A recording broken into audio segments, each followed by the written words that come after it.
de votre assemblée générale sont souvent sur le rapport d'activité, le rapport de gestion, le rapport moral, évidemment, du président. Vous devez approuver, évidemment, les comptes du dernier exercice clos. Donc, on parle bien des comptes de l'année 2019. Suivant les cas, l'affectation du résultat, vous devez décider de son report, des éléments que vous souhaitez faire avec le résultat positif ou négatif de votre association. Et vous devez également donner quitus aux administrateurs pour leur gestion, c'est important. Et puis, dernier cas, voter le budget de l'exercice en cours. Ne pas oublier de faire voter le budget prévisionnel 2020. Pardon. Et si cela arrive, les nouveaux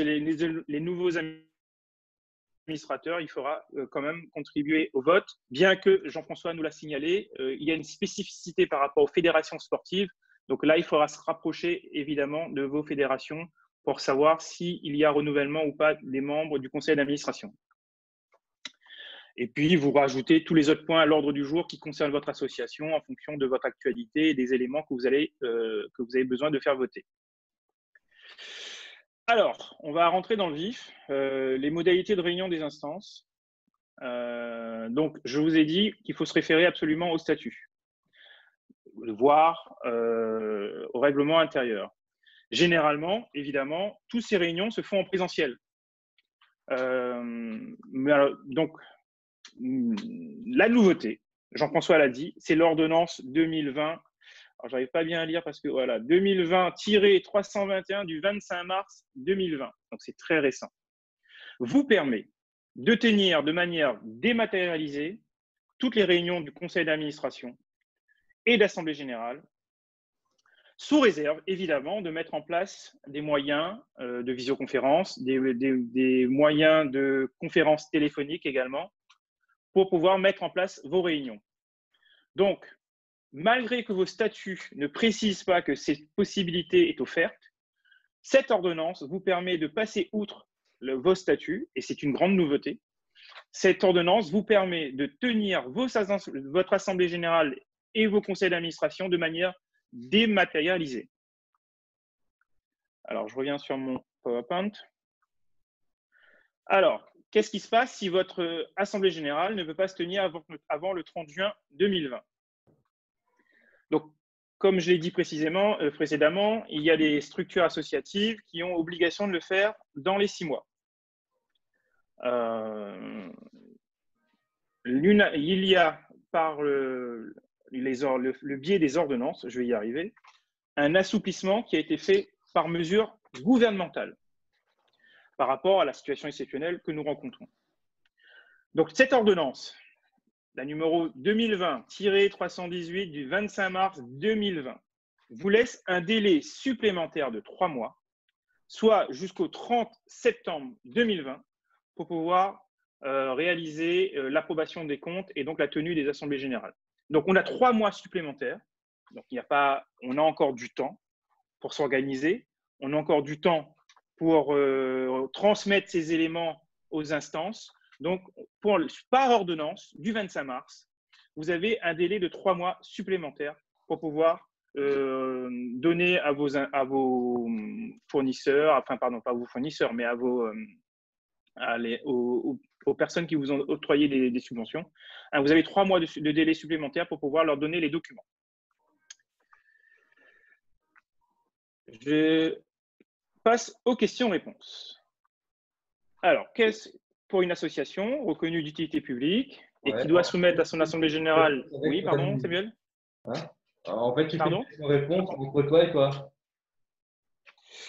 Je peux te laisser poser la question si tu veux. Ouais, non, ça pourrait faire stylé en fait.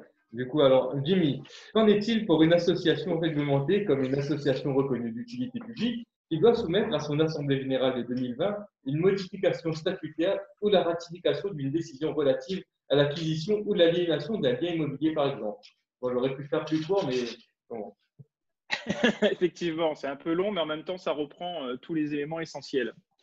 Et bien, encore une fois, l'ordonnance du 25 mars rend régulière, c'est-à-dire qu'elle permet, qu'elle valide toutes les réunions des conseils d'administration et d'assemblée générale, pourvu que vous mettez en place tous les moyens nécessaires pour pouvoir faire tenir cette réunion de manière donc en visioconférence ou en conférence téléphonique. À la suite de mon intervention, Samuel pourra vous donner pas mal de petits conseils et de petites astuces en termes de site internet ou de modules qui vous permettront de tenir ces réunions. Je vous ai mis aussi que on pourrait vous demander de prouver que vous avez bien mis en place tous ces éléments de communication envers vos membres. Et donc, il s'agit véritablement de garder toute trace par exemple, enregistrer la séquence, l'Assemblée générale ou enregistrer le conseil d'administration, comme on est en train de faire actuellement. On enregistre de l'intervention actuellement, donc ça devient une preuve. Et puis surtout, on peut savoir le nombre de personnes qui se sont connectées, ce qui donne une idée du quorum. Samuel, je te laisse la parole. Ah oui. Puis-je tenir mon assemblée générale en visioconférence? Bon, on l'a dit, oui, on le peut, d'accord, dans les conditions définies par l'ordonnance, c'est-à-dire qu'il faut absolument respecter les délais de prévenance. Donc, cette loi d'urgence prévoit une simplification et adapte les assemblées et les conditions dans lesquelles elles sont organisées. Et vous pouvez donc faire voter et délibérer sur tout ce que vous avez besoin en temps normal pour votre association lors de cette assemblée générale. Donc, je précise bien qu'il n'y a pas besoin de présence physique. Je crois que là, c'est bon, c'est clair pour tout le monde. On peut passer à la question suivante. Et comment communiquer un document ou une information préalablement à la tenue d'une assemblée? Alors oui, on peut, effectivement. J'aime bien. Alors, par message… Effectivement. Alors, comment on fait pour transmettre les éléments? Il y a la méthode habituelle, on l'envoie par adresse électronique. Donc, il faut bien vérifier que vous avez bien les bonnes adresses de chacun de vos membres. C'est souvent là où ça se complique. On a les adresses qui ne sont pas forcément bonnes ou pas bien remplies. L'idée véritablement pour vous, et là ça permettra à chacun aussi de se remettre un petit peu au bout du jour, c'est de véritablement vérifier que vous ayez les bonnes adresses mail de vos membres pour pouvoir les communiquer. Ensuite, effectivement, c'est pour ceux qui n'en ont pas, il y en a, ou qui en ont mais qui ont du mal à se connecter, ça devient très compliqué. Mais vous pouvez faire une photo, les envoyer, une photo des éléments et les envoyer par exemple sur leur téléphone portable. Enfin, l'important véritablement, c'est qu'ils ont accès aux documents, que ce soit en PDF, que ce soit en photo, que ce soit par adresse, par mail. L'important, c'est qu'ils puissent avoir accès aux éléments d'information. Je t'écoute, Samuel. Quelles conditions de vote pour qu'une décision soit prise régulièrement? Alors, le temps à jouer, hein. Ça, oui. Alors, du coup, les choses ne changent pas par rapport à vos statuts. C'est-à-dire que les conditions de quorum, c'est-à-dire que si vous avez institué un quorum qui se situe, par exemple, à plus de 50% des personnes, il faut que lors de la réunion que vous allez faire, que vous allez mettre en œuvre de manière dématérialisée, il faut qu'il y ait au moins ces 50 personnes qui soient, enfin les 50% des personnes qui soient présentes. Donc, le fait que cette réunion ne se fasse pas en présentiel physique ne vous oblige pas néanmoins, enfin, vous êtes quand même obligé, je vais plutôt y arriver par ce biais, vous êtes toujours obligé de respecter ce que précisent vos statuts en termes de quorum et en termes de délai de prévenance. Pareil. Donc, il faut absolument que vous soyez en mesure de pouvoir prouver qu'il y a eu le nombre de personnes requis pour que vos délibérations soient valides. Quel moyen de convocation? Quel moyen de convocation? Ouais. C'est gentil. Ils sont convoqués donc par tous les moyens que vous avez à votre disposition. Pareil, il faut quand même préciser la date et l'heure de votre assemblée générale. Là, soyez tactique. Essayez de voir quel est le moment le plus opportun. Voyez le moment où les membres sont le plus disponibles. Alors, ça peut se faire en journée, ça peut se faire en soirée, ça peut se faire le samedi. Là, c'est vous qui connaissez le mieux vos adhérents. Et donc, c'est vous qui voyez quel est le moment le plus opportun. Appelez-les peut-être au préalable, vous faites un sondage Ouais, donc on peut pour savoir faire, quel est le moment. on passe un coup de fil, un texto, SMS, email, pigeon voyageur, tout ça. Exactement. Ouais. Pigeon voyageur, oui, c'est la dernière nouveauté. Mais effectivement, il faut absolument que le plus grand nombre puisse être présent. Dites-vous bien que si vous n'atteignez pas le quorum fixé de par vos statuts, les décisions que vous allez prendre ne seront pas valides. Donc, c'est un élément très important. Ça, je vous laisserai lire après. Ça vous permet un petit peu. Vous aurez accès à ce document-là, donc pas de souci. Vous pourrez lire de manière plus précise les éléments. Ça, on l'a dit. Samuel? Ouais. Et puis-je repousser l'arrêté des comptes? Alors, si on a un comptable parmi nous, Oui. je pense qu'il voudra prendre la parole. Il n'est pas là Oui, aujourd'hui. on lui laissera la parole, mais là, déjà, d'ores et déjà, on peut déjà répondre à la question. Hein, oui. Donc, les conditions sont repoussées de 3 mois. Hein. Donc, vous pouvez, vous êtes plus tenu à date du 30 juin. Donc, maintenant, c'est 30 septembre. C'est ce qu'il faut retenir de l'ordonnance du 25 mars.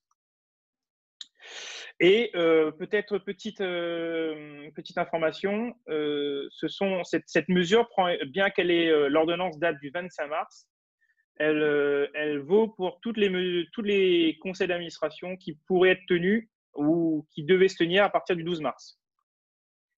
Voilà, donc il y a un petit effet rétroactif. Samuel, maintenant, ce sont les questions-réponses des personnes qui sont avec nous. Si on peut y répondre, on va essayer de le faire de la manière la plus simple possible. Comment ils peuvent faire? Ils lèvent la main? Comment ils font? Dis-moi. Alors, ils peuvent lever la main. Du coup, il faudra cliquer sur participant, ensuite lever la main. Cyril a noté pas mal de questions. Je vais activer son micro. Oui, alors, du coup, quand même, je tenais à préciser qu'on a des experts parmi nous, du coup, pour répondre au mieux à toutes vos questions. Donc, on a effectivement Cyril, qui peut intervenir à tout moment. Oui, j'ai 4 questions. Voilà. J'ai 4 questions. La première question posée par Nathalie, mais tu viens presque d'y répondre, Jamie, mais il faut reconfirmer. Comment avoir un quorum si tout le monde n'a pas les moyens de participer d'une façon dématérialisée? Oui, c'est vraiment la limite. Par contre, il faudra vérifier, on a un petit bruit de fond. Je ne sais pas c'est qui, le micro de qui. Ah, ça, c'est Cyril. Ça doit être le mien. Ouais. Il y a un petit bruit de fond. Voilà, ok. Non, il y a toujours le bruit de fond. Il faudrait qu'on vérifie. Non, regarde là, magie. Tu vois, ça c'est Cyril. Ah, bah ouais. C'est Cyril les questions. Bon, alors du coup, effectivement, j'ai pas de solution. Enfin, il n'y a pas de solution magique. Effectivement, l'ensemble de vos adhérents. Alors, on va distinguer. On va reprendre. On va distinguer. Déjà pour le conseil d'administration. Donc, vous avez les membres de votre conseil d'administration. Bien souvent, vous êtes peu nombreux, de 2 à minima. Ça peut aller jusqu'à, en fonction de ce que vous avez décidé. Donc, pour ces réunions des conseils d'administration, il me semble que ce sera un tout petit peu plus facile d'obtenir le quorum. Parce que vous êtes moins nombreux et que malgré que vous n'avez pas l'ensemble des personnes présentes, vous pouvez toujours délibérer. Là où ça va se compliquer, effectivement, c'est pour l'Assemblée générale où vous devez réunir l'ensemble de vos membres. Et effectivement, quid des possibilités qui leur sont offertes de participer. Alors, s'ils n'ont pas d'adresse mail, on peut quand même contenir une conférence téléphonique, c'est-à-dire qu'on peut les avoir au téléphone. Après, c'est pour la transmission des éléments d'information que ça se complique également. J'ose croire que beaucoup de personnes ont Internet maintenant sur leur téléphone et qu'ils peuvent néanmoins ouvrir les photos que vous pouvez leur envoyer via un message, via WhatsApp, par exemple, voire Messenger ou voir des pages Facebook.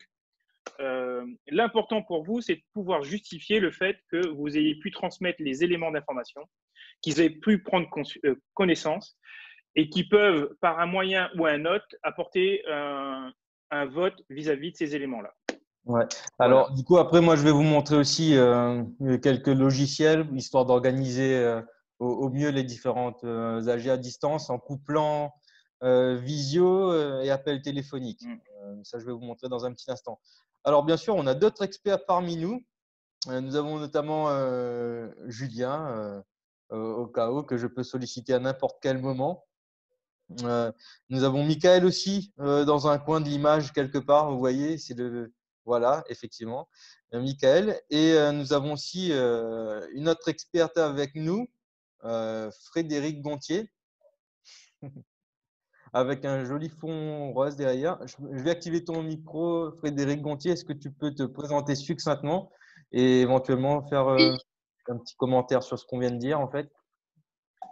Merci beaucoup, merci à tous. Bon, bah déjà, moi, c'est ma première participation au webinaire et je n'avais pas eu l'occasion de vous le dire, mais bravo vraiment pour, voilà, pour cet espace d'échange et d'information que je trouve très bien fait. Merci Samuel pour voilà, le logo Casasso réutilisé que tu as pu mettre derrière toi. On vous a envoyé ce matin avec Marion Ostrovesky, donc du pôle Project à la DGSCS, les éléments de base pour pouvoir alimenter le site aussi avec des éléments graphiques. Voilà, mais la DGSCS a été présente à travers Marion et Jackie aussi était là sur la première. Donc voilà, évidemment que je rejoins tout ce qui a été dit, puisque tout ce qui a été dit, c'est autour de l'ordonnance, autour du droit associatif et de ce qui est possible de faire. Ce que je note quand même, c'est que dans le bilan post situation d'urgence pour les associations et autres, je suis d'accord avec Jimmy sur l'idée que aujourd'hui, beaucoup de gens et beaucoup d'associations, ne serait-ce que par le biais de leur téléphone, sont connectés. Mais quand même, là, on parle essentiellement de, je dirais, voilà, d'associations qui ont ces pratiques-là, qui ont une habitude. Pour toutes les toutes petites associations, effectivement, celles qui seraient à 2 membres, l'échange peut être simplifié. Mais il y a des petites associations qui demandent en fait des échanges aussi construits, qui n'ont pas ces moyens-là, avec des personnes qui sont pas du tout en situation d'utiliser Internet, qui fonctionnent encore beaucoup sur le papier et autres. C'est là où ça va être, je pense que ça, il faut qu'on le note quelque part. Il faut que si on a des retours les uns les autres de part de ces petites associations qui nous diraient, ben voilà, nous, septembre, c'est bien sympa, mais on ne sait pas comment faire. Il faut qu'on puisse le remonter. Ça ne veut pas dire qu'on va trouver la solution immédiatement, mais on peut la chercher. Nous, on va chercher aussi de notre côté comment trouver des solutions. Mais à un moment donné, dans cette période de crise, on ne peut pas tout réinventer. C'est ça aussi qui est compliqué. Donc, c'est de voir si même au-delà de cette position de septembre 2020, il ne serait pas possible de demander exceptionnellement, encore une fois, des reports. Nous, au niveau de l'État, au niveau de ce qui se passe, c'est que dans ce qu'on reçoit en termes de demandes concernant déjà les associations, quand on demande voilà, les derniers exercices clos validés, c'est vraiment dernier exercice clos validé. Ça veut dire quoi? Ça veut dire que si c'est 2018, le dernier exercice clos, ça nous va très bien. D'accord? On est au courant, effectivement du fait que là, pour les assemblées générales 2019, c'est complexe, c'est pas simple. Pour l'ensemble d'entre vous, si vous pouvez le faire, au moins pour juin ou septembre, ce serait évidemment une bonne chose pour tous. L'idée aussi de l'ordonnance, c'est de veiller à ce que vous puissiez continuer sans à minima, en tout cas, d'inquiétude concernant la dimension démocratique. Ce que j'entendais aussi sur la notion de vote en visioconférence, je vous dis ça parce que j'étais en lien aussi avec des associations au niveau du national. La notion de vote sur le choix, alors c'est vrai que beaucoup d'associations préfèrent être sur un vote secret. D'accord? Après, on dépouille. En termes de visioconférence, c'est pas, vous faites comme vous voulez, mais je pense que pour que vous soyez certains les uns les autres du respect démocratique et autres, peut-être que ça, dans cette période, il faut aussi le changer un petit peu. Peut-être que de voir tout le monde voter, ça va rassurer aussi tout le monde sur la manière dont les votes sont comptabilisés. Je ne dis pas que c'est une bonne solution, mais ça peut être quelque chose d'intéressant. Si ça n'est pas envisageable, vous ferez autrement. Mais je pense que là, dans cette période-là, ça peut avoir du sens. je fais juste un petit écho à ce que disait aussi Monsieur Beaulieu tout à l'heure, que je remercie pour son introduction sur l'ordonnance, sur toutes les informations qu'il a pu vous donner. Nous faisons des points réguliers avec Jackie Prianon sur la vie associative à La Réunion. Voilà, on renvoie des notes au niveau du préfet. L'idée, c'est aussi de pouvoir informer, et j'en avais déjà parlé avec certains d'entre vous. L'idée aussi, c'est de montrer comment vous, là, sur ce sujet aujourd'hui, mais aussi sur d'autres sujets auparavant, vous mettez en place cette solidarité innovante vis-à-vis des associations avec cette démarche, encore une fois, qui est intéressante et qui, je trouve, met du baume au cœur. Dans cette période-là, ça a du sens aussi de dire ça. Moi, je suis hyper touchée par le fait que ensemble vous travaillez là-dessus, et tout le pôle projet et l'unité vie associative, on est vraiment solidaires de cette démarche. Après, pour nous, ce qui est complexe, c'est je dirais comment vous accompagner aussi dans la distance, avec les mêmes difficultés de vous, hein, les enfants, etc., le télétravail et les serveurs qui fonctionnent ou qui fonctionnent pas. Mais on reste là. Moi, je reste là au niveau email, par téléphone. Je pourrais communiquer mon numéro pro si certaines associations en ont besoin, et on fait le lien avec Jackie aussi pour vous. Voilà. J'ai trop Super. parlé ? Non, non, c'est bon, parfait. Merci Cyril, merci Frédéric et Cyril.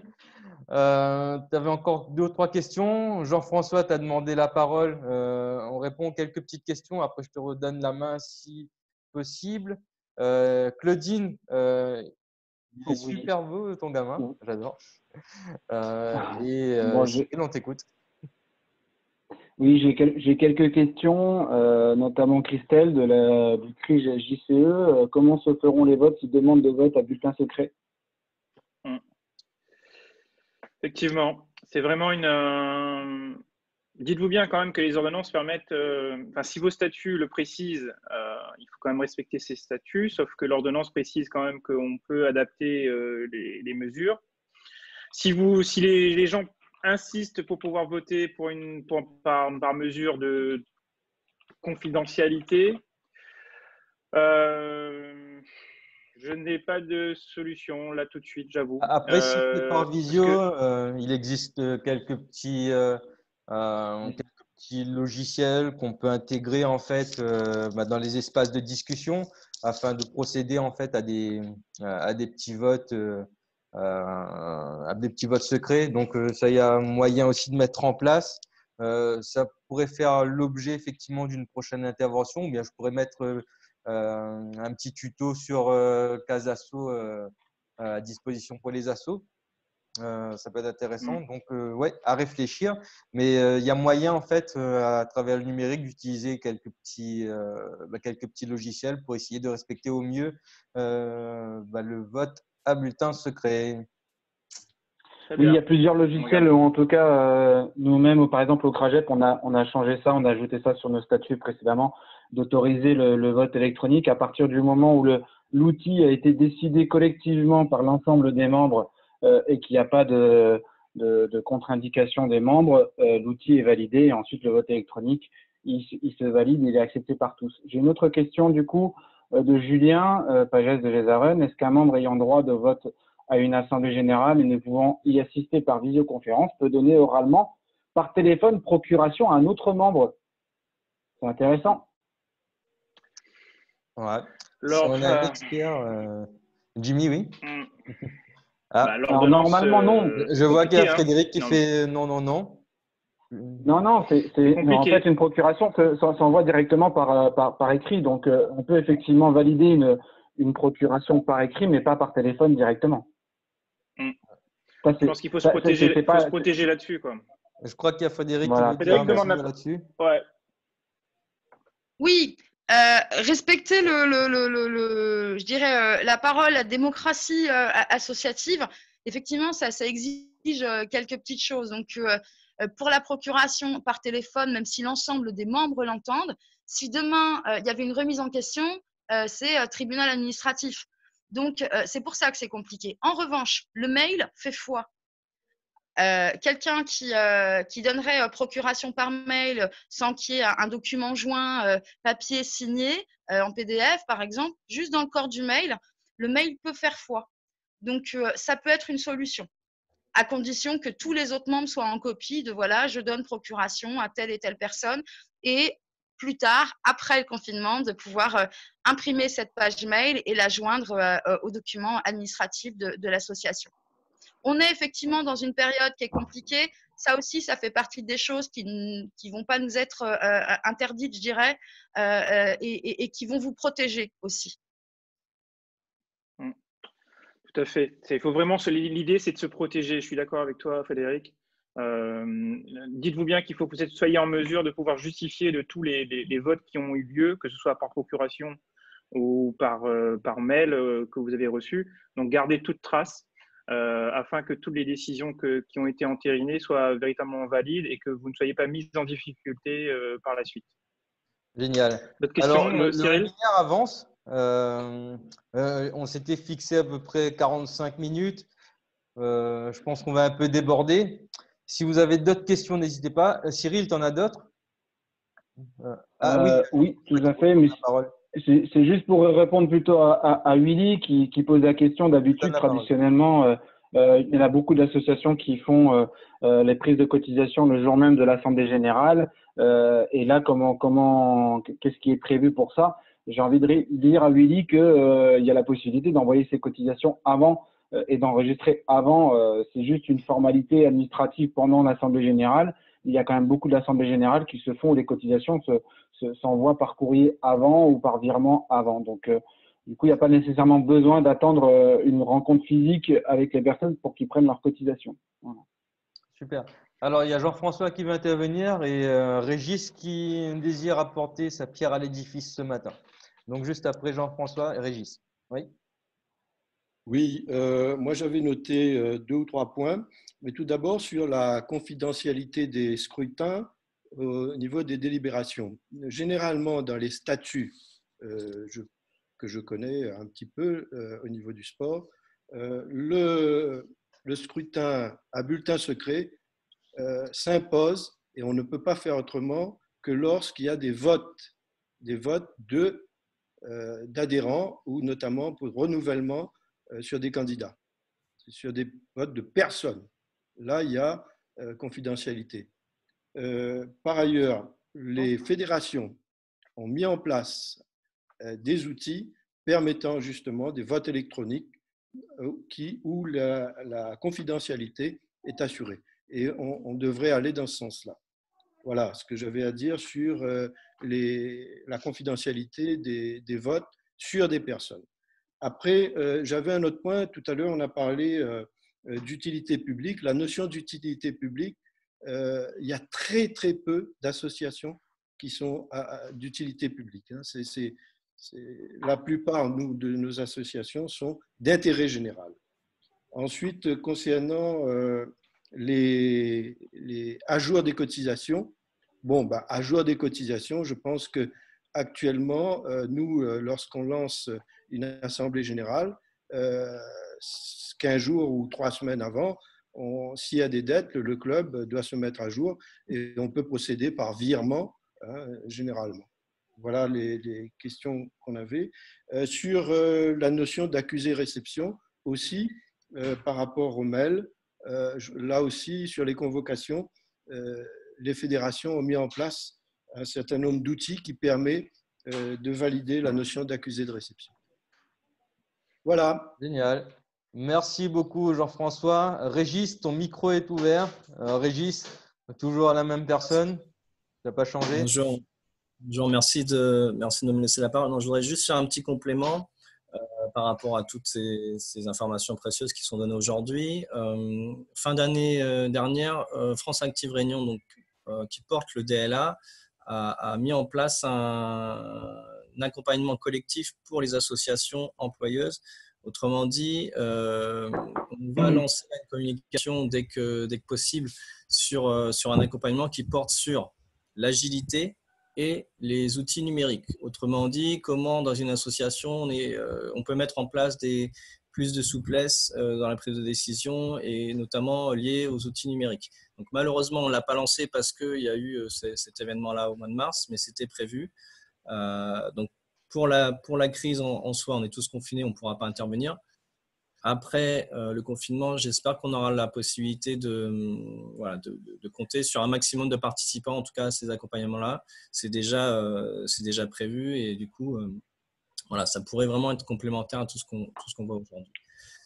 Une autre petite chose aussi, c'est par rapport à ce qui a été dit par Frédéric, c'est vrai que l'initiative qui est mise en place aujourd'hui, elle vient du terrain des associations et c'est vraiment très bien et c'est soutenu par tout le gouvernement et les pouvoirs publics.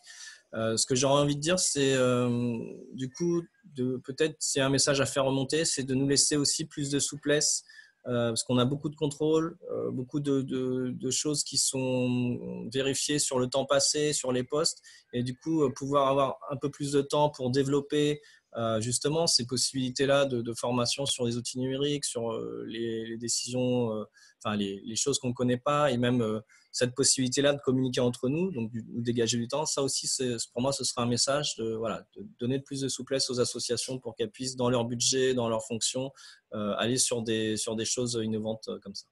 Voilà tout ce que j'avais à dire. Merci. Super. Merci beaucoup pour ton intervention. Cyril, peut-être des questions, ou sinon Samuel, tu aimerais qu'on poursuive avec les outils? Ok. Non, c'est bon. Ok, merci Cyril. Samuel, je te laisse mettre ton micro. Désolé, je coupe le micro Voilà. parce qu'il y a ma fille qui joue à côté de moi. Alors, en fait, il y avait Monsieur Faure qui demandait la parole. Je vais lui passer la main tout de suite. Et je vais même demander à Monsieur Faure si c'était possible de se présenter succinctement et de nous faire part de son intervention. On vous écoute. Je pense que c'est possible. Donc, Olivier Faure, moi je suis l'adjoint aux associations à la Petite Île et je représente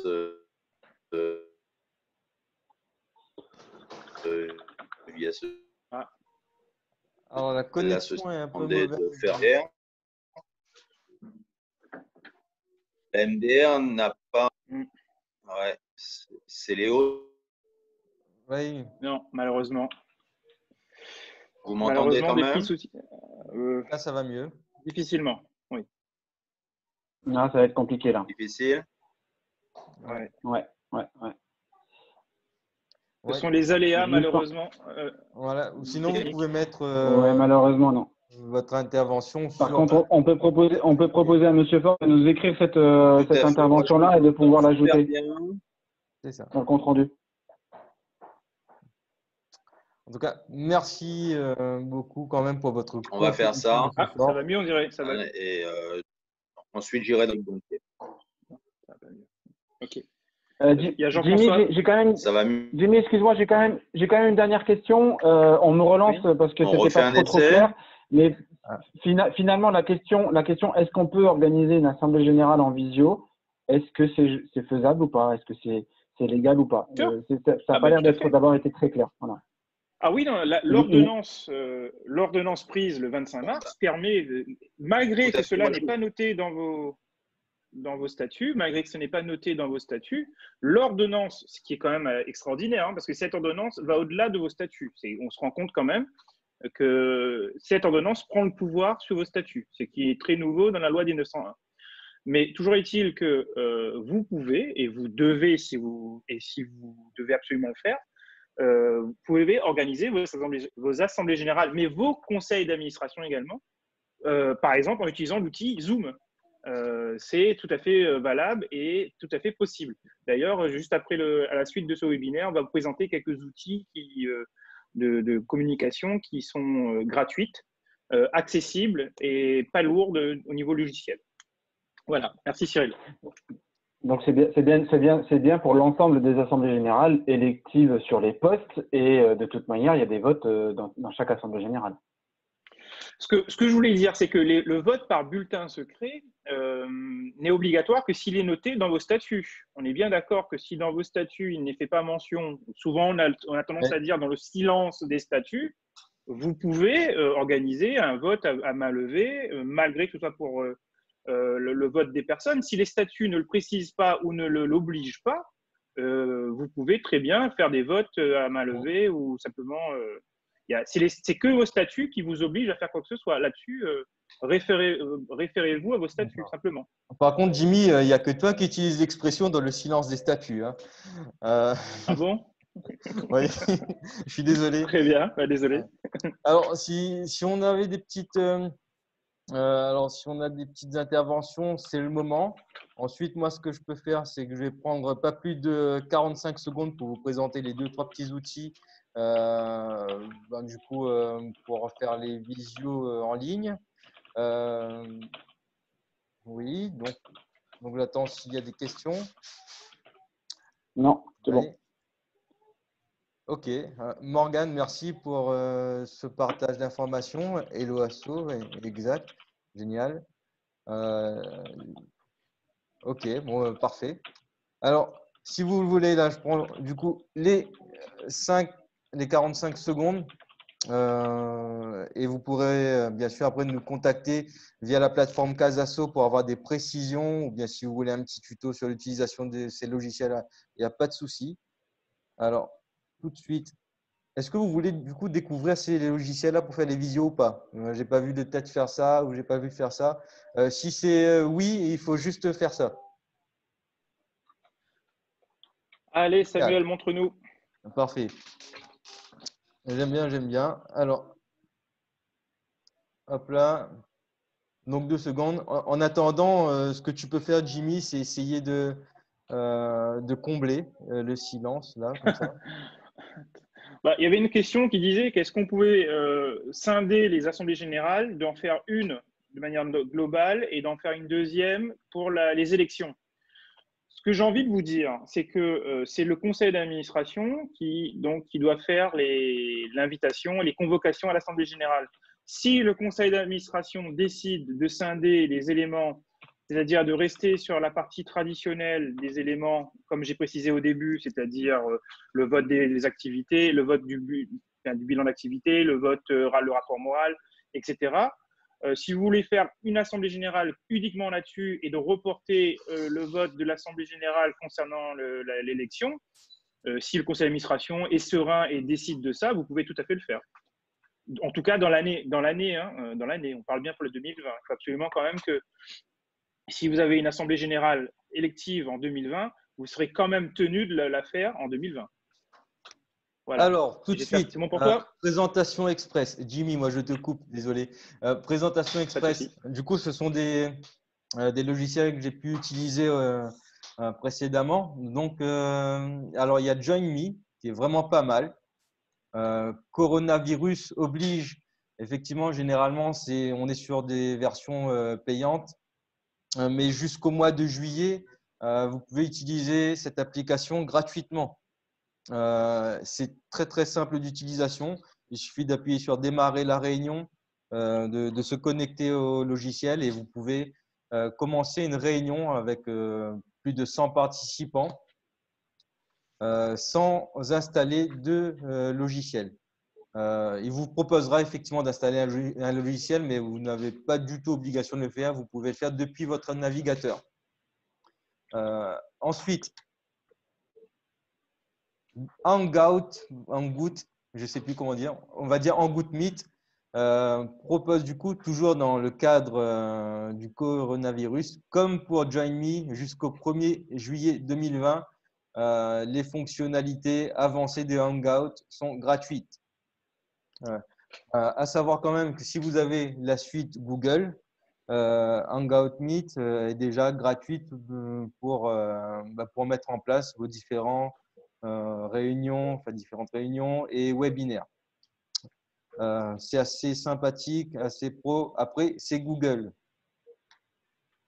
Autre logiciel assez sympa, du coup, Webex, comme pour les deux autres, Ils ont une possibilité du coup de vous offrir la version payante jusque, je me rappelle plus de la date, mais il me semble que c'était jusque juin. Donc les options avancées, vous pouvez les utiliser assez simplement. Vous pouvez juste lancer une réunion à partir du navigateur, pas besoin d'installer aussi. Donc vous pouvez lancer une réunion et il y a une version payante, mais la version gratuite vous permet de mettre en place des réunions qui peuvent aller jusqu'à 100, jusqu'à 30 participants, il me semble, assez facilement. Donc sur la version gratuite, je trouve que c'est vraiment pas mal, c'est super stable. Autre logiciel, celle que j'utilise, enfin, le logiciel que j'utilise actuellement, Zoom. Donc vous pouvez l'utiliser gratuitement jusqu'à 40 minutes sur la version gratuite. Et mon petit coup de cœur quand même, alors c'est peut-être pas le logiciel le plus beau du monde, mais il est quand même extrêmement pratique. Il est en français aussi. Voilà. Et d'ailleurs, c'est français, donc Framatalk, que j'avais l'habitude d'utiliser juste avant Zoom. Pour diverses raisons, du coup, aujourd'hui, moi, j'utilise Zoom, mais Framatalk, c'est extrêmement simple. On appuie, on clique sur créer un salon et vous pouvez lancer votre réunion très, très, très facilement. L'interface d'utilisation est plus que simple. Vous avez une icône pour lever la main et pour distribuer la parole et une fonction d'enregistrement également. Alors, je peux vous envoyer du coup par la suite, si vous voulez, des petits tutos sur ces logiciels-là. Ce n'était pas l'objet de ce webinaire, mais des solutions existent. Alors, sur tous ces logiciels-là et même sur Zoom, vous pouvez utiliser en fait des fonctions de sondage anonyme dans les fils de conversation pour tout ce qui est décision à bulletin secret. Voilà, voilou. Est-ce que vous avez des questions ou pas? Est-ce que c'était chouette ou pas? Alors, si c'était chouette, vous pouvez faire comme ça. Et si vous avez des questions, vous pouvez juste lever la main. Samuel, juste compléter en disant que l'ensemble de ces éléments d'information que tu as mis seront accessibles sur le nouveau site, notre nouvelle plateforme, case-asso.org. Yes.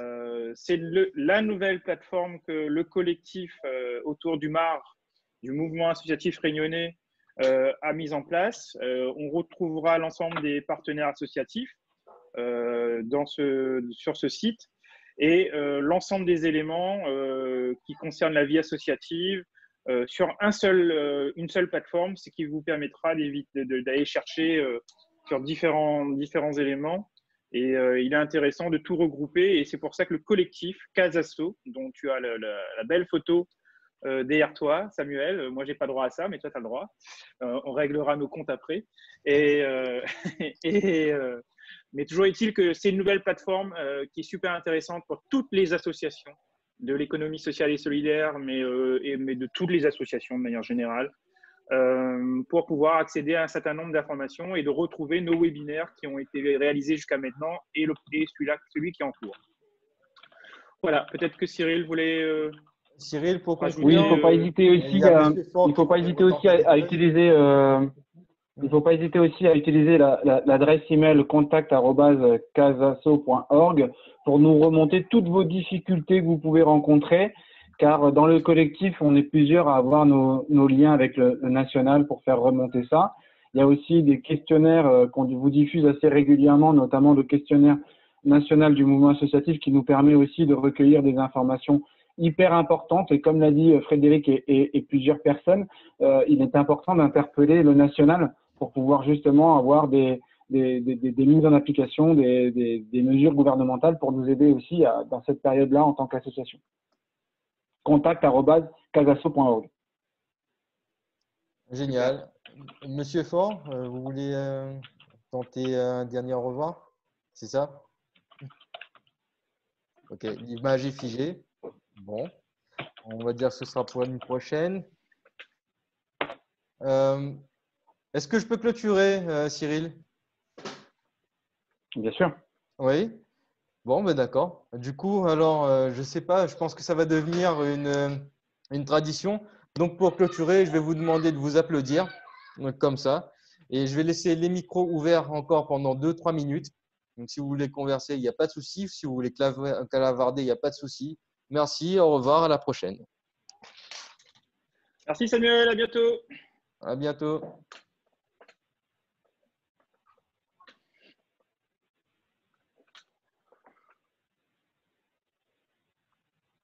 Bon, tout le monde est un peu timide. Vous pouvez actionner, peut-être que tu peux actionner les micros, Samuel, parce que je ne sais pas si les gens peuvent accéder à leur micro ou pas là.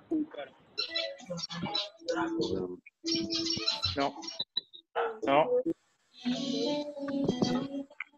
Ça marche. Par contre, c'est le risque d'ouvrir les micros. On vous demande de faire très attention au bruit annexe.